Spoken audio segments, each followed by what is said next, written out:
H.G. Wells is often remembered as the guy who invented modern science fiction, the one who gave us time machines, invisible men, and early versions of death rays. His stories lit up imaginations and helped shape an entire genre. But behind all the time travel and alien drama, Wells was wrestling with something a lot darker, what some might call dangerous ideas about where humanity might be headed. As entertaining as his writing was, Wells wrote to provoke. His stories often took aim at the big stuff, how society works, how we evolve or don't, and what might happen if science outruns our morality. The big question Wells kept circling around, the one buried in all the time travel and dystopias/utopias, is still the one we're asking today. How far should we go in the name of progress, and what might it cost us? Wells didn't just dream up wild futures, he genuinely believed that we could build them. And not just that we could, that we should. Behind all the big sci-fi ideas was a firm belief in social engineering, the idea that society could be redesigned top to bottom by smart, rational people who knew what they were doing. Personally, I find that both kind of brilliant and kind of scary. Wells saw democracy as messy, slow and distracted, too bogged down in short-term thinking and public opinion to keep up with the chaos of modern life. So instead of trusting the masses, he leaned towards something far more radical, a future run by experts, scientists and technocrats. A global brain trust, if you will, making the big calls, not because they were elected, but because they knew how to solve problems. You see this clearly in The Shape of Things to Come, published in 1933, where Wells lays out a future where the world gets saved, not by politicians or movements, but by a highly organised, scientifically minded elite. It's not really subtle. He flat out says that this kind of system is the only way to stop humanity from tearing itself apart. And this wasn't a one-off idea. Back in 1928, in The Open Conspiracy, Wells went even further, pitching what almost sounds like a global action plan. The Open Conspiracy must be the deliberate attempt to found a world government. The Open Conspiracy wasn't a fiction story, it was a manifesto. He wanted thinkers and experts around the world to band together and start rebuilding society from the ground up. He saw it as necessary, urgent even. Democracy, he believed, just couldn't handle the big stuff. Overpopulation, war, poverty, environmental collapse. Those weren't political problems to him, they were technical ones, and technical problems, in his mind, needed technical solutions. Some of the language in his writing about elites shaping society, about bypassing democracy, can sound uncomfortably close to authoritarian ideologies.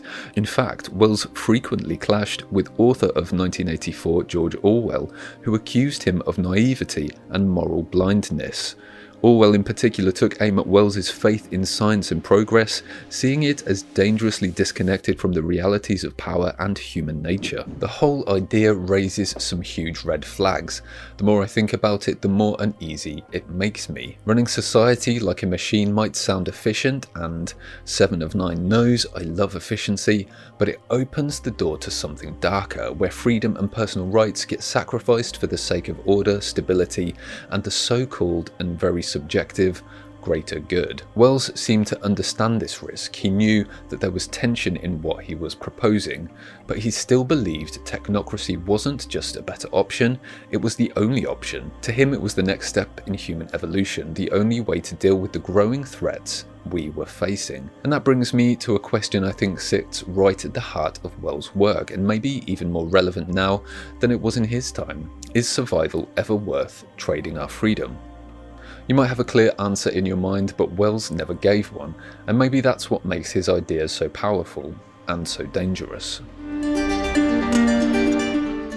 You can't really get into H.G. Wells' thinking without talking about his take on evolution, and trust me, it's not the feel-good progress-driven version a lot of people were into at the time. While plenty of his contemporaries were celebrating evolution as this glorious climb toward perfection, Wells was staring into the shadows.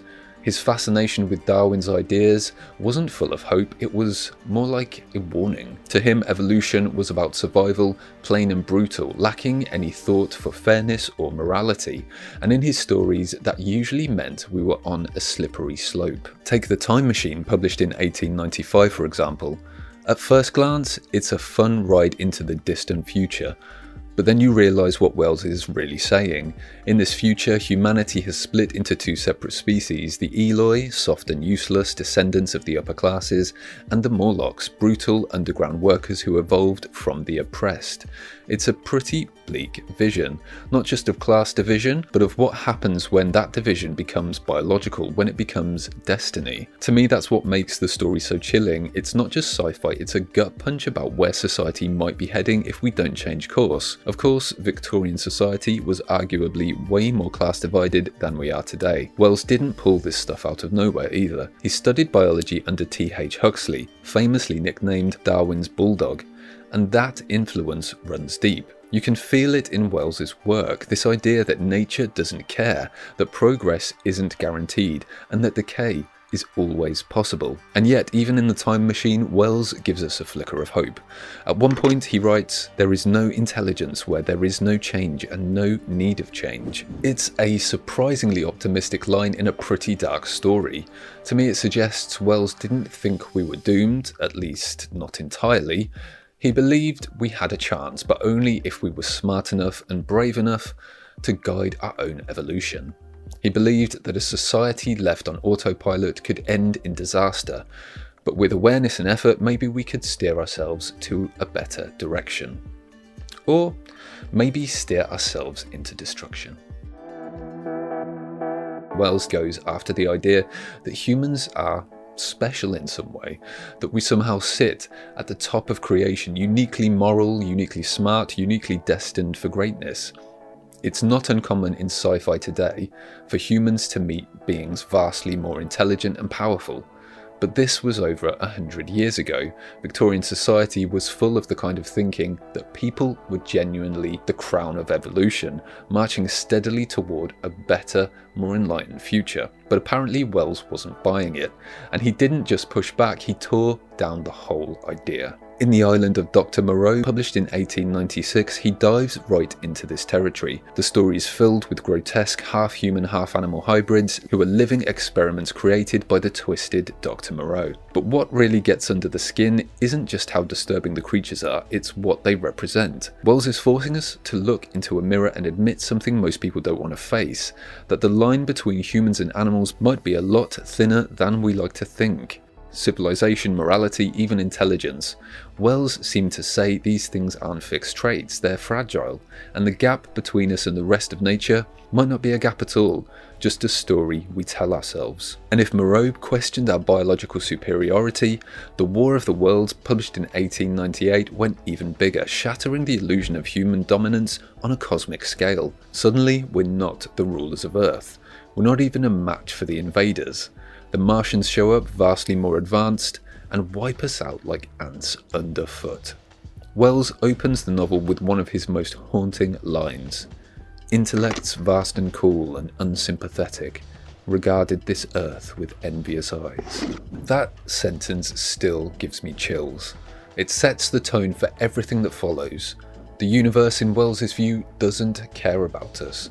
There is no divine plan, no safety net, just a cold, indifferent cosmos, and we're lucky to have survived as long as we have. And here's the kicker. In The War of the Worlds, humanity isn't saved by courage or cleverness. We don't win. The Martians die because of bacteria, something tiny and random and completely outside our control. That's the twist. That is the gut punch. Our survival is dumb luck. To me, this is where Wells really flips the script on human exceptionalism, saying, you're not chosen, you're not special, you're just another species trying to hang on in a universe that doesn't owe you anything. It gets even darker when you look at Wells's earlier views on eugenics, the idea that humanity could be improved by controlling who gets to reproduce. It's a belief that that's been widely discredited today, but back then it was part of mainstream scientific conversation, and Wells, like a lot of thinkers in his time, flirted with it. Early on, he saw eugenics as a possible tool to stop what he called biological degeneration. You can feel that tension in The Island of Dr. Moreau in 1896, where science is used to reshape living creatures in brutal and natural ways. The ethics are murky on purpose. Wells writes, "The study of nature makes a man, at last, as remorseless as nature." He's commenting on the distance between scientific ambition and the basic human empathy. He's saying science without compassion can become monstrous. And what really gets me is how conflicted Wells seems about all of this. On the one hand, he's fascinated by the idea of reshaping humanity, fixing what's broken, designing a better future. On the other hand, he keeps writing stories where those exact ideas spiral out of control. Moreau is a cautionary tale, so is The Shape of Things to Come in a way. Wells believed radical action was necessary, but he also seemed haunted by what that actually might look like. So here's the question that keeps echoing through his work. If saving the world means crossing moral lines, is it worth it? Can we justify authoritarianism or genetic control or the loss of freedom in the name of survival? Wells didn't give a clear answer, and that might be the most honest thing about him. We saw the danger in his own ideas, but he couldn't look away. To really understand how radical Wells was, you've got to look at how he viewed religion and tradition, not just with skepticism, but with open hostility. He didn't just think about religion as being outdated, he thought it was getting in the way of human progress, and he wanted to replace it. In God the Invisible King in 1917, Wells lays it all out. He doesn't argue for atheism exactly, but he definitely isn't talking about any traditional God. Instead, he imagines a kind of rational, science-friendly spirituality, one that ditches the rituals, dogma and supernatural stuff in favour of something more grounded. Religion is the first thing and the last thing, and until a man has found God and been found by God, he begins at no beginning. He works to no end. But the God Wells is talking about here isn't the one most people picture.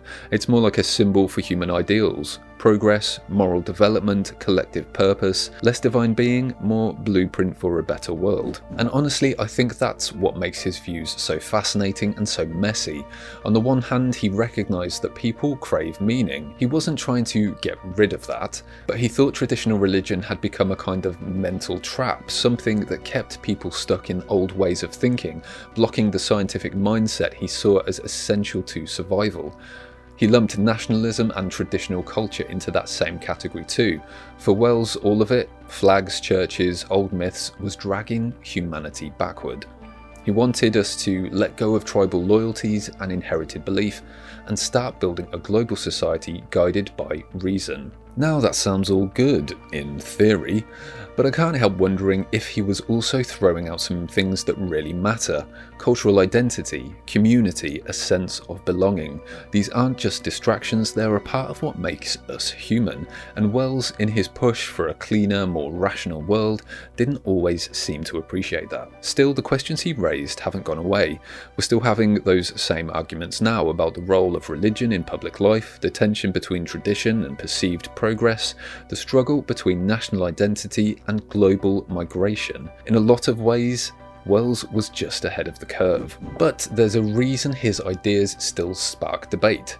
His vision of a better future might be more efficient, but is it something people will actually want to live in? Does a rational, post-religious society feel more enlightened, or just more sterile? Wells didn't challenge the status quo. He wanted to bulldoze it and build something new. His vision still forces us to ask some uncomfortable questions. Are we better off without the things that once gave us meaning? Do we risk losing something essential in the process? When I think about Wells's legacy, I keep coming back to one word: contradiction. He was clearly a visionary, no question there. He saw things coming that most people couldn't even imagine. But at the same time, some of the futures he laid out are genuinely terrifying. Wells believed that if we didn't evolve fast, we destroy ourselves. But the fixes he proposed, they often came wrapped in authoritarian control, moral trade-offs, and cold-blooded logic. It's the kind of thinking that makes you pause and ask, are we sure this is a better world? The thing is, Wells wasn't naive. He knew these ideas were dangerous, he just thought the dangers of doing nothing were worse. And that's the paradox that runs through so much of his work. The tension between hope and fear, between progress and control, between saving the world and possibly ruining it in the process. That's what makes his writing so powerful and so unsettling. One quote of his has always struck me. It comes from The Outline of History, and it's one of the clearest distillations of his mindset, I think. History is a race between education and catastrophe. Wells believed in human potential, but to him the only thing standing between us and disaster was knowledge. It's easy to admire Wells's boldness. He wasn't afraid to tackle huge existential questions, but some of his solutions make you wince. Technocracy, eugenics, scientific dictatorship. He saw them all as necessary tools, but to modernise, they're big red flags. To me, that's why Wells still matters. Not just as a writer, but as a thinker. Regardless of whether you agree or disagree with his stance, his work forces us to wrestle with stuff we'd probably rather avoid. The trade-offs between freedom and survival, between individual rights and collective good, between dreaming of the future and building it in a hard way. He saw what was coming, and he asked the question we still haven't answered. How far are we willing to go to fix the world, and what do we risk losing along the way? H.G. Wells didn't just imagine the future, he dared to reshape it, question it, and at times, break it apart. His ideas were bold, sometimes brilliant, and often deeply disturbing, but maybe that's the point. The real danger in Wells's work isn't the monsters or machines, it's the mirror he holds up to us, asking what are we willing to trade for progress, and whether we'll see the warning signs before it's too late.